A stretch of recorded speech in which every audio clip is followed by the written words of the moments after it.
Hello everyone, it's Ange de Lumière coming for a new episode of High Vibe Monday. And today we're going to talk about the different shades of intuition. Now, I want to start this conversation by placing it in the context of business, because this is what my podcast is all about and this is what my page is all about. Which might seem a little bit unusual because usually intuition is discussed in the spiritual circles or in the New Age circles, but rarely in the business circles. And this is actually my mission, is to bring this as a mainstream topic. You know, I really want one day that in the boardroom we would sit around a table and the head of the meeting would ask for all the facts, all the information about a topic, and the research, the analysis, whatever it is, and then at the end he would ask the person who's done the job, what is your intuition on this? This, for me, would be when society would function at a higher level, not only in terms of performance, but also for the highest good of everyone. And that vision of the world excites me incredibly. When I was a lawyer and I was really interested in intuition, I was thinking, imagine a world where every lawyer would use their intuition for the highest good of all. If they would function from this higher place where they look at everybody's interest and not just their interest, or not just function from a place of fear.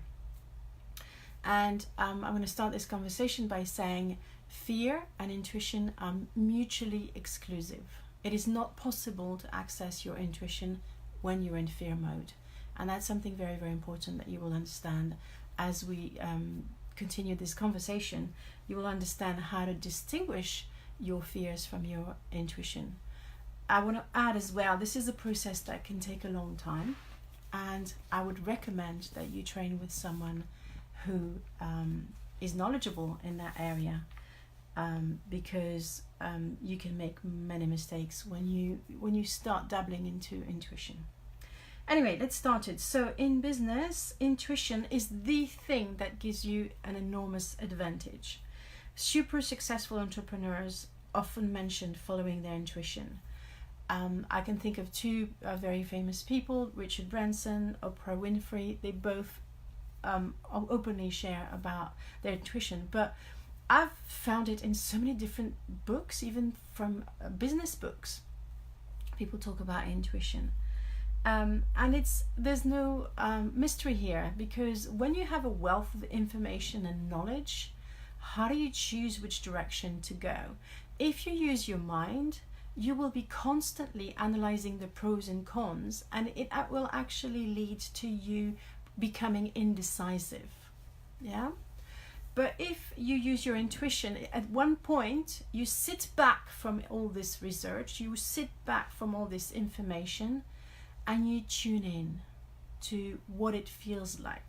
Now, I'm going to not go too much into this, because we are going to look at the actual different shades of intuition, how to recognize intuition when it comes a little later in this conversation.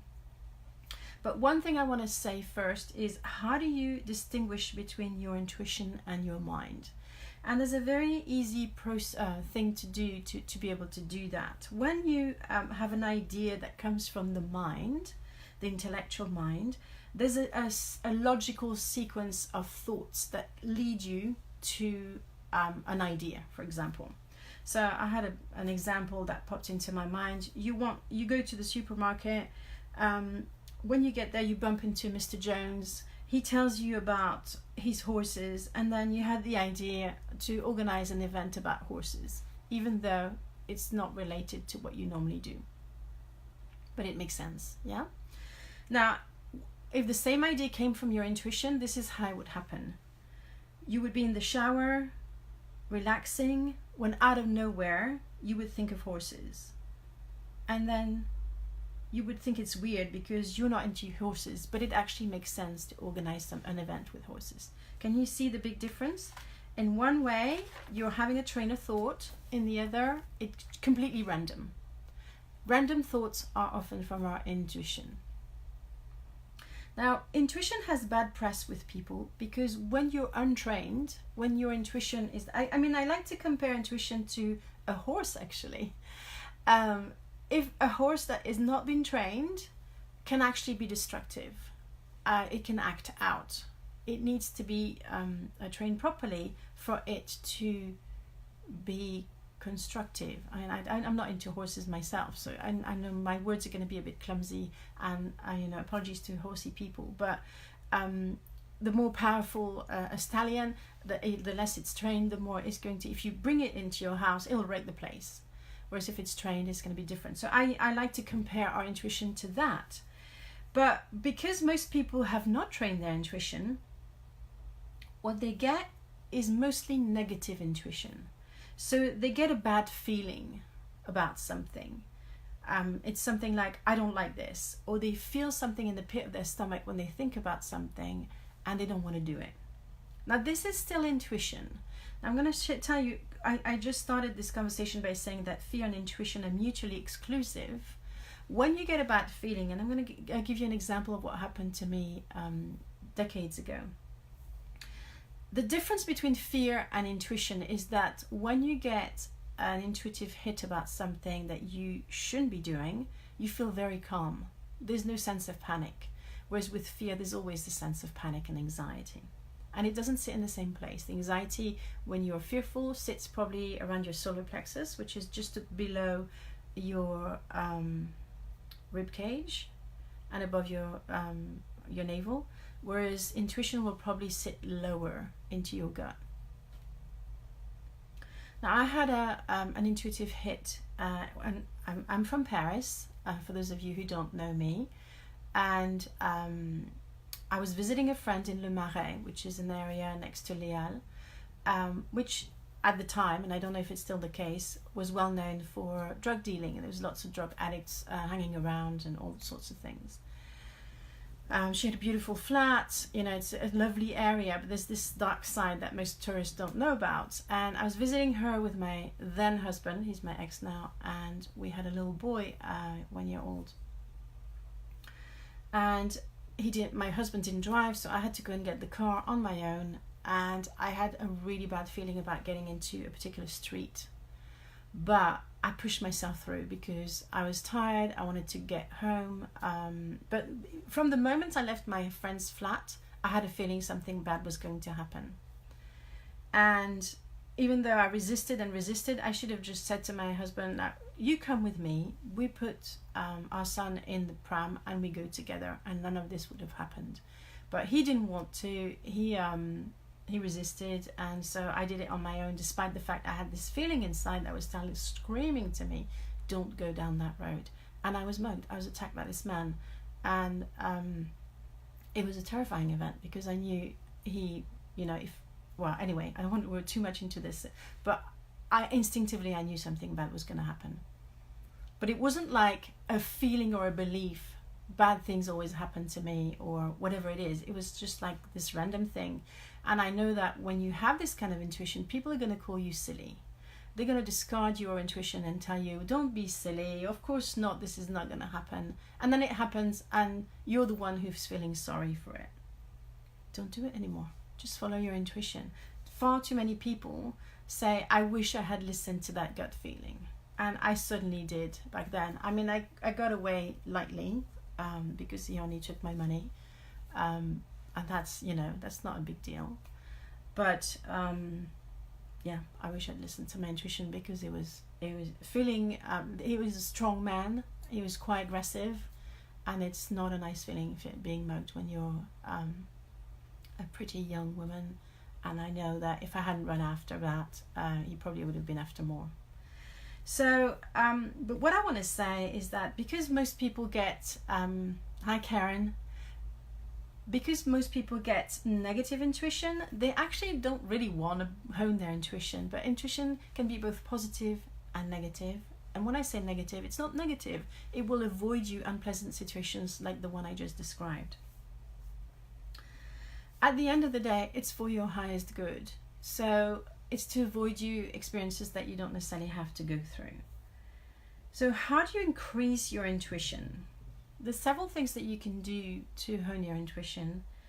The first is to go on a negativity detox. Okay, so stop watching the news so much, stop engaging in people's negative conversation, people complaining.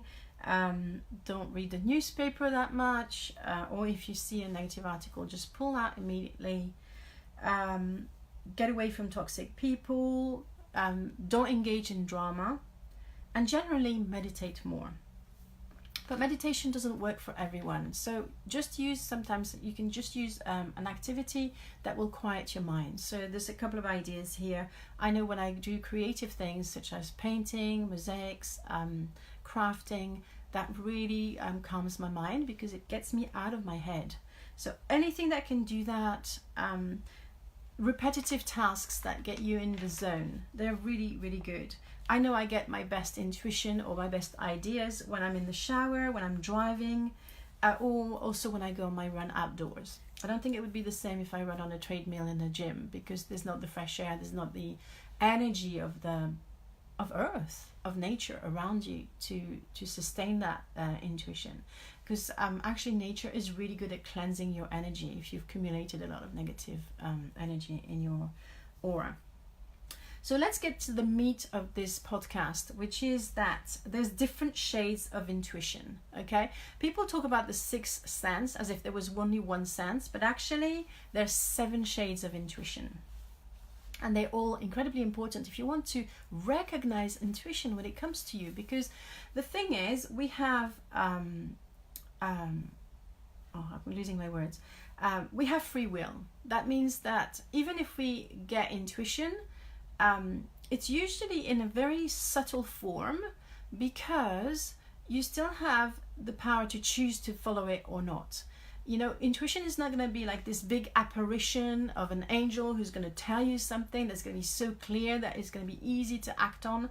And the reason is, it's because intuition is a sort of bypassing of, not bypassing, that's not the right word, but it's a fast track to life experiences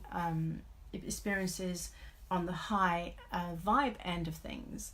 And there's always a choice for you which way you decide to go, and it's much more courageous to follow a small voice than to follow a loud voice. Your intuition is never going to boss you around. It's not going to come and say you should do this and you should do that. It's going to whisper in your ear. It's going to be really quiet, because the ego mind is always louder than your intuition. Now let's talk about these 7 shades of intuition. There's vision, smell, hearing, touch, taste, feeling, and a sense of knowing. And I'm going to give you examples of how this happened to me in all the different shades. And what happens is you can experience one strand more at one point, so because your intuition is going to be increased in that area, and then you'll move on to another, or you can have like little different ways. But the secret is to act on your intuition, because the more you use your intuition, it's like a muscle. It gets stronger. If you constantly ignore it, then nothing is going to happen. If anything, your intuition will literally fade away and become more and more quiet until you don't hear it anymore. So vision, that's the one that's the most talked about. You know, you just see something, usually in your third eye or when you close your eyes. But it's much more subtle than seeing things in technicolor. You know, it's not like to be, as I said, this apparition. Clairvoyants talk about it a lot, but actually for most of us, and even for psychics, it can be incredibly subtle. It can be just something like a trace of an idea of something. And I want to say this example is that, do you know how when you get to your house, you know your front door by heart? You would recognize it if there was 10 front doors in front of you. Immediately you would recognize yours amongst the 10. But that doesn't mean that when you close your eyes you can actually see your door. Sometimes you just have a knowing, or you are able to describe it. Sorry, I'm going to cough.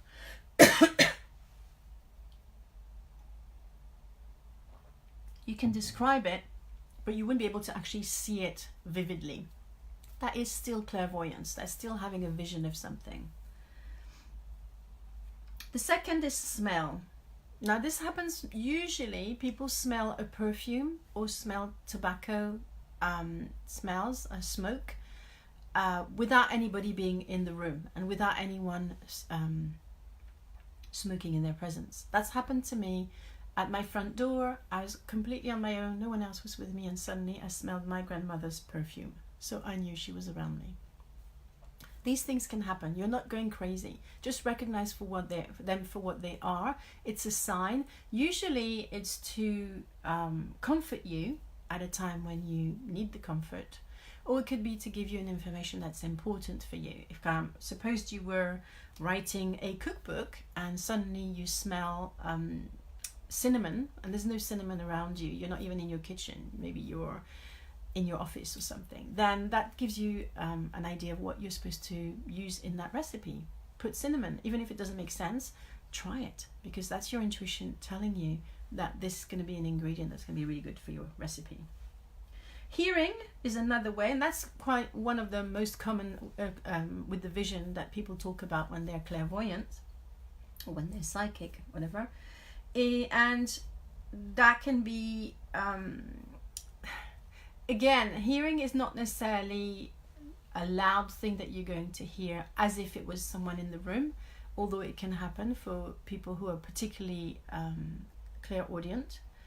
But very often it's more like a thought, but it's a thought that's not yours. It suddenly appears and you're like, oh, what's that? And I had this example on my birthday after the death of my dad. I'd been waiting for nearly a whole year for him to show up. It's not exactly true, not a year, because he died in March and my birthday is in November. But I was like waiting for a sign from him, and I was like, oh my God, come on, can you please, it's my birthday, make an effort, I want to hear from you. And I had just bought these boots, these winter boots from a special brand, and my dad, literally I heard his comment on my boots, and it made so much sense. It was exactly the kind of thing he would have said if he was still alive. Well, he was, but you know what I mean. So that's how you hear your intuition. Well, in that case it was my dad, but it's the same kind of level of information that you will get. So it could be that you're looking at a decision that you have to make in your business, and suddenly you will hear, or there's going to be a very strong thought that comes randomly. We talked about it being completely random, coming out of the blue. It's not going to be a train of thoughts, and you'll think, suppose you had to decide between A and B, you'll hear B. And then you'll have that knowledge that it can happen. That's the best way to go forward. Touch is another way that you can get information. And I had this experience, which is a little bit spooky, but I felt very, very calm, where I literally felt someone touch my arm like this. I rubbed my arm, caressed my arm even, when I was in bed visiting a friend of mine in her guest room. And the morning after, she said, oh, it must be my grandmother. She likes to come and say hello to guests. I wish you had told me ahead of time, though, because that was kind of unsettling. But it wasn't scary at all. It just felt like this really comforting, a little bit like a mother who rubs the arm of a child to help them go to sleep or something like that. It was actually quite lovely.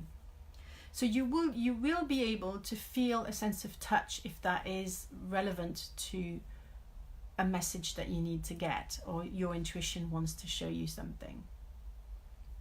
And suppose that you had an ailment or you were feeling unwell.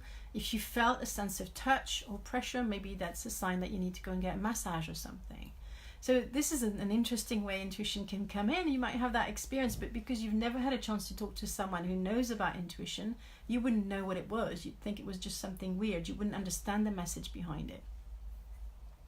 There's also the taste that can come into it. You can literally suddenly have a taste in your mouth that doesn't make sense because you haven't eaten that thing, or you haven't come in touch with it with your taste buds. That's another message. Pay attention to it. You can also have feelings that suddenly appear out of nowhere, and I'm going to tell you an example of how it happened to me. I was driving along a fairly busy road next to where I live, but on that night there was no one around. It was probably like 9 or 10 p.m. I can't remember where I was going, probably out to meet some friends. And I was really jolly and feeling happy, and then suddenly I felt this sense of dread, a real dread. I'm like, I was wondering what was overcoming me. I was like, why is this happening? One moment I was happy, the next time I'm really upset. And then this car came from behind me and was incredibly annoyed that I didn't stop at the orange light, at the traffic lights. So they came next to me, opened their windows, and started like vomiting insults at me for stopping at the light and for stopping them from getting to where they wanted to be. And suddenly it clicked for me. Suddenly I made sense, because this person that was, I felt them probably 600-700 yards behind me. I felt their energy. This is your intuition as well. In a way, what I'm leading to is that intuition is linked to energy. Energy doesn't lie. So you're aware of energy even if you don't understand it. So just pay attention to this. Especially if you have sudden changes of mood that don't make sense to you. There's something happening here. Pay attention. Now, the last one that I want to talk about is probably the most important of all, because that's the sense that most of us function from, and it's the sense of knowing. So it's the hardest to recognize, because we know something without knowing how we know it.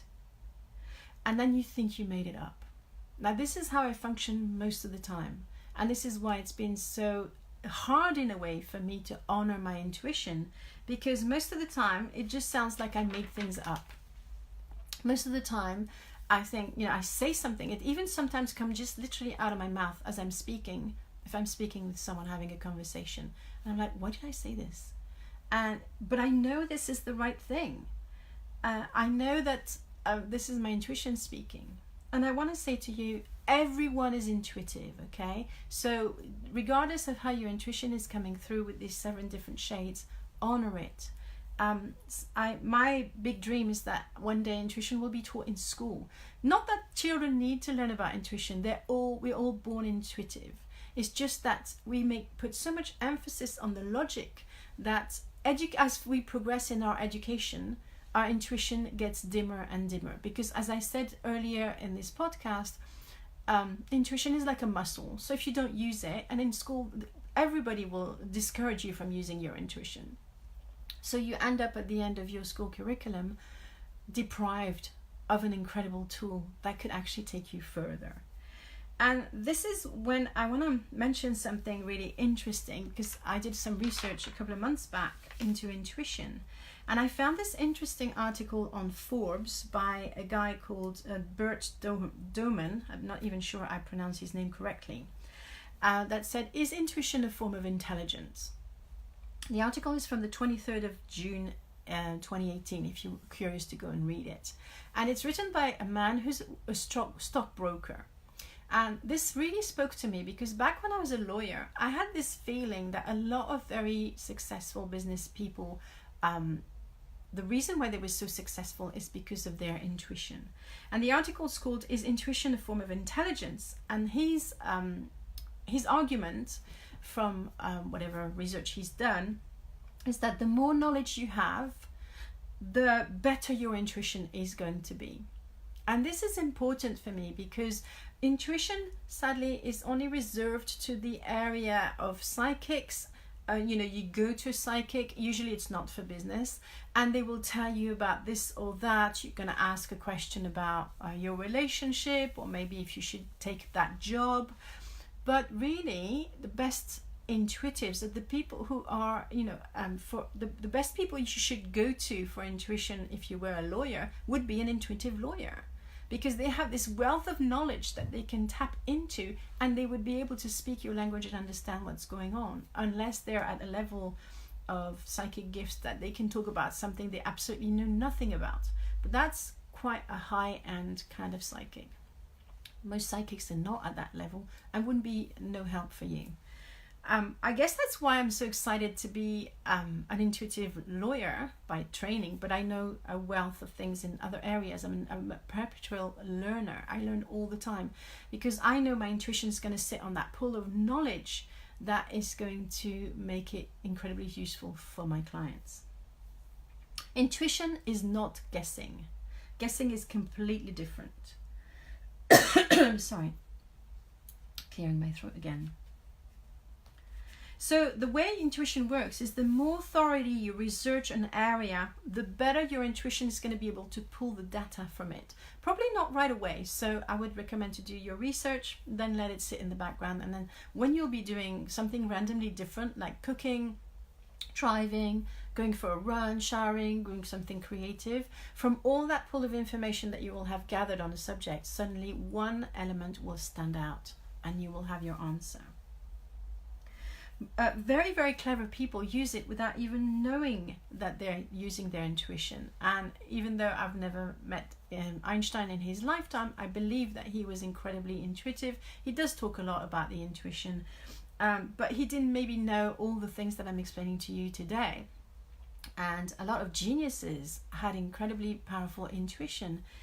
So how do we know it was really their ideas? It doesn't really matter at this point, but I believe that actually these ideas were planted in their heads from something bigger than them. You need to trust your intuition, and sometimes it's quite difficult, because I want to say this to you, intuition sometimes doesn't make sense at all. And intuition, to be able to act on it, if you get intuition and you don't act on it, it's basically a waste of your time and a waste of your intuition as well. It's like if you kept on ordering something from a buffet and then you left the food on the table and walked away. What's going to happen is, over time, the waitress is not going to deliver your order anymore, because it's like, what's the point? I've served you this beautiful meal and you never ate it. What's going on here? What kind of game are you playing? If you were going to your best friend and asked for advice and never applied the advice that you asked your friend, they would get pissed off with you as well. They'd just tell you to stop bothering them with your questions, because what's the point? What's the point? You're not acting on it. What is the game you're playing? Yeah? So then there has to be that sense of respect towards your intuition. That's that sense of honoring what it is. And the best way to honor your intuition is to act on it by trusting it and having the courage to go ahead and do it. The confirmation might never come. You know, I had the confirmation when I made the wrong decision to go down that road because I was mugged.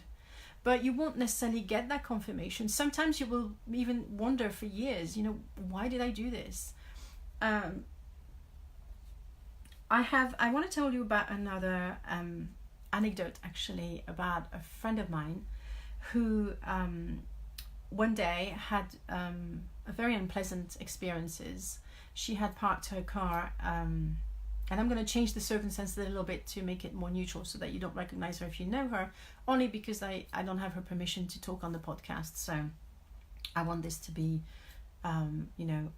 anonymous, so to speak. So she parked her car in a neighborhood that was a bit rough, and ended up having someone put sugar in her tank. And at the time, she was struggling financially, and she was incredibly upset about the episode. And she had this sort of belief that life was hard and always horrible things happened to her. So when I called her and I found out about what happened to her, she was like in this moaning mode, and I understood that she was upset, but deep inside, I had the feeling that actually this was a good thing for her. Even though her car had to go to the garage, it would cost her a lot of money, I had the feeling, and I just said it to her. I had the courage to tell her, even though what she wanted from me was like, for me to be sorry for what happened to her. To say, I'm so sorry this happened to you, blah. And, hang on, I just need... but instead I said to her, I know this is a good thing. Don't ask me why. I've just been shown this is a good thing for you. And how it turned out was actually that her brakes were dead. Her brakes were completely thin on her car, and had she driven that car that day, she probably would have had a massive accident. She wouldn't have been able to brake into place, and would have hit something random. So the fact that these bad people put sugar in her tank because she was in a bad neighborhood was actually for her highest good. So this is something I love to tell this story, because it kind of puts our beliefs on their heads. Just when something happens, try to keep an open mind. Try not to think this is a bad thing necessarily, even if it appears as bad. Try not to label things as good or bad, because the way intuition works, the way things work, it's always for the better of your situation, and even if it doesn't appear to be. Does that make sense? So I like to tell this story because I acted on my intuition. I told her, and 3 hours later, after she came back from the garage, she said, "Oh my God, you were right. You were right. The mechanics told me that had I driven my car today, I would have been in a serious accident." So she suddenly went from feeling really bad to feeling really good about people who did, you know, a crime, who committed a crime. But they must have been inspired to do this to her on that day by something bigger that was there to protect her. And I love to think of that. But when you say these things, when you act on your intuition, like when I told her, "I know this is good for you," she thought I was mad, but because she was a very good friend, she kind of took it in her stride. But I could feel that she was annoyed with me. She was really annoyed. She was like, she always thought I had rose-tinted glasses anyway, that I looked through life as if, you know, everything was always perfect. So, but she wanted me to kind of like, you know, this is awful. And oh my God, it's terrible. Someone put sugar in your tank. I couldn't do it. And I had to stand up for what the message, what I felt in my bones, which was, this is a good thing. So you have to have a bit of courage to follow your intuition and not care too much about what other people will think or how they will react. You have to have a bit of a thick skin to act on your intuition. But believe me, it's going to be really worth it. What's good about it, though, is that, you know, from the article I mentioned earlier,